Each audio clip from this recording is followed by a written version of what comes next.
From uprisings in the Middle East and North Africa to the Russia-Ukraine war, from the Gezi Park protests to the failed July 15 coup attempt, Türkiye has found itself at the center of overlapping regional and global shocks.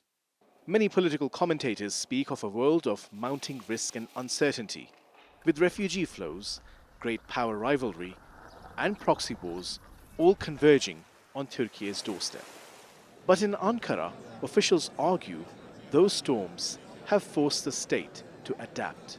Under President Recep Tayyip Erdogan, Türkiye anticipated that crises in its neighborhood would deepen and prolong.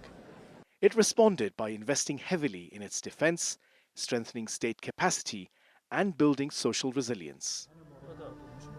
This included normalizing ties with former rivals, opening multiple diplomatic channels, and aligning security and economic policy more closely, particularly with Gulf partners.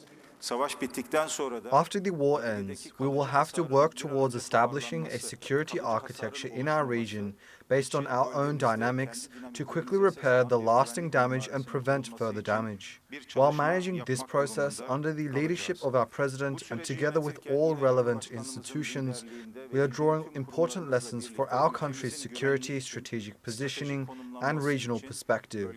As a result of these lessons, we are strengthening our country's security wall and striving to enhance our resilience.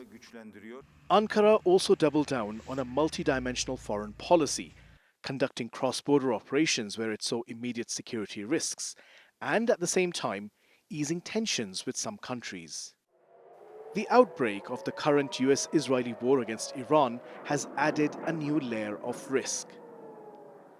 Türkiye has opposed the war, calling it a violation of international law and even closed parts of its airspace to some military flights.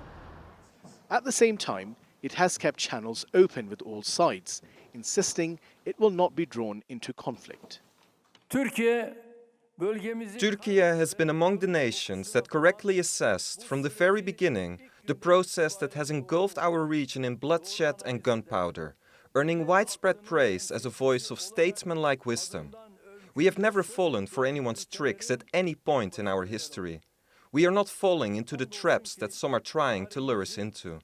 We are managing this process with calm, guided by the principles of brotherhood and good neighborliness. We remain determined to keep our country outside this ring of fire.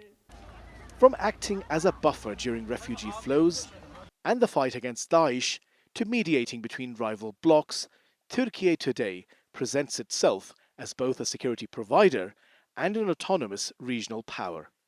There are times when Türkiye finds itself at odds with its traditional allies, but it's increasingly becoming indispensable to them. As conflicts intensify around it, the government here is betting that strategic patience, diversified partnerships, and a more resilient state structure will keep it out of the so-called ring of fire, while ensuring it remains firmly at the table, shaping the region's next order. Hasan Abdullah, TRT World, Ankara.